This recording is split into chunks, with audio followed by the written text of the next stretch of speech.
dipersembahkan oleh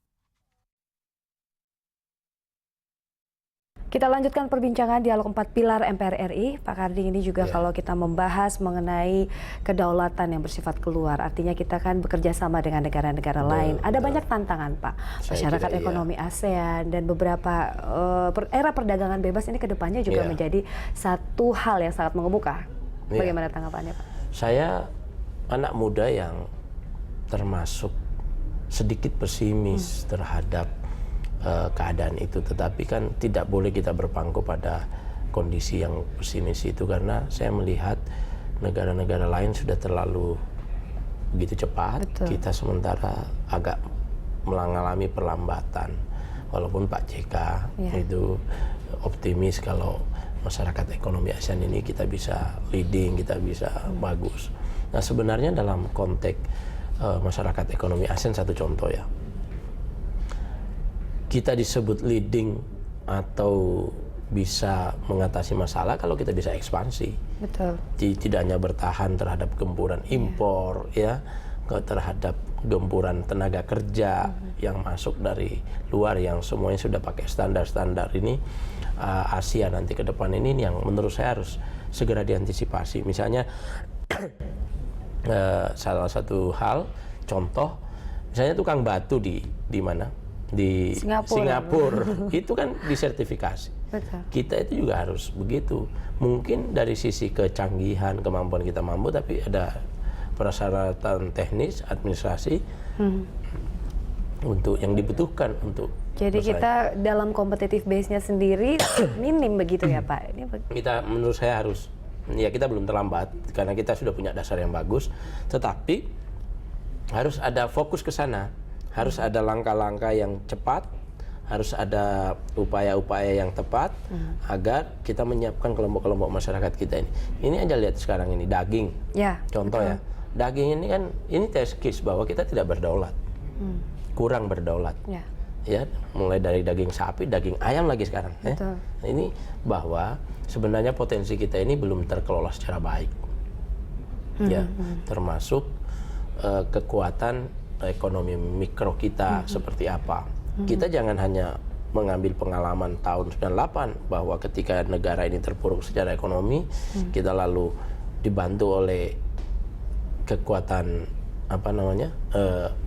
pengusaha-pengusaha kecil menengah. Jangan di situ berpakunya. Itu tahun berapa? Itu berapa tahun yang lalu? Sekarang yang harus dilihat adalah ada kesiapan nggak sektor-sektor ekonomi kita, pelaku-pelaku usaha besar maupun menengah kita untuk melakukan ekspansi. Yang saya tahu hari ini Arab sudah masuk ke sini, investasi begitu banyak. Kita belum banyak berinvestasi ke Arab. Malaysia banyak masuk ke sini, kita belum masuk ke sana. Singapura masuk ke sini. Kita, yang menurut saya yang berimbang, kalau yang saya bisa bangga kalau kita sudah bisa banyak menempatkan BUMN kita, pengusaha kita, ke Malaysia, ke Singapura, ke Thailand, dan seterusnya, dan seterusnya. Pak Karding, ini tadi berbicara mengenai kedaulatan ekonomi yang juga banyak tantangannya begitu ya, Pak ya. Tapi ini hal yang paling krusial adalah dari sisi pertambangan. Kan kita juga banyak dikuasai oleh pihak asing. Harus diakui. Kontrak karya begitu kan, Pak. Itu makanya saya sepakat dengan sikap bahwa kita harus negosiasi ulang, renegosiasi terhadap kontrak-kontrak Freeport dan banyak lagi kontrak-kontrak yang lain yang kira-kira kontrak ini nanti itu memberi dampak manfaat bagi masyarakat kita. Jadi harus ada syarat-syarat baru, itu harus dilakukan menurut saya. Kita jangan tunduk, masa eksploitasi sebesar-besarnya kekayaan kita diambil, karena itu bertentangan dengan undang-undang dasar kita, bahwa kekayaan negara itu harus sebesar-besarnya untuk pemanfaatan bagi untuk rakyat kita, begitu. Rakyat kita. Pak Karding, kita kan negara agraris ya, kalau kita proyeksikan ini juga pemerintah SBY dan juga Pak Jokowi juga memproyeksikan beberapa tahun ke depan kita akan bisa dalam keadaan ketahanan pangan begitu. Itu mungkin sebagai masyarakat ini bagaimana kita bisa lebih optimis begitu, sedangkan saja sekarang harga beras mahal begitu dan sembako apalagi dan beberapa ditunjang tadi harga daging yang Bapak katakan kita punya banyak masalah begitu, Pak. banyak masalah, tetapi kita banyak potensi. Sebenarnya yang dibutuhkan adalah fokus kita dan cara kita.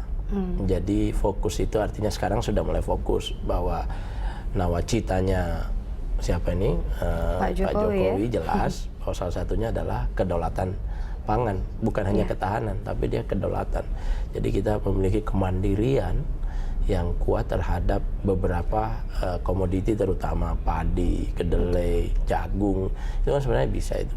Daging itu sebenarnya kita punya peluang itu. Nah, tinggal fokusnya sudah, tinggal bagaimana menggerakkan resources kita dalam hal ini APBN dan APBD kita itu untuk betul-betul fokus ke sana. Jangan nanti misalnya kebijakan itu dari situ untuk situ gitu loh. Jadi kebijakan itu harusnya dari petani untuk kesejahteraan petani. Dan dia bisa punya kemandirian, bisa mengelola sendiri baik secara teknologinya maupun pasarnya, dan hasilnya dia rasakan. Dan kita tidak mudah digoyang seperti ini. Negara besar, potensinya begini, soal daging mudah, soal beras juga kadang-kadang kita juga masih. Nah, ini menurut saya soal kerja kabinetnya perlu dimaksimumkan. Baik, Pak. Terima kasih telah hadir dalam dialog kali ini, Pak Kardi. Demikian dialog 4 pilar kali ini. Kebersamaan kita dalam dialog 4 pilar MPR RI. Saya Indri Soekardi, mewakili kerabat kerja yang bertugas undur diri. Terima kasih atas perhatian Anda. Sampai jumpa.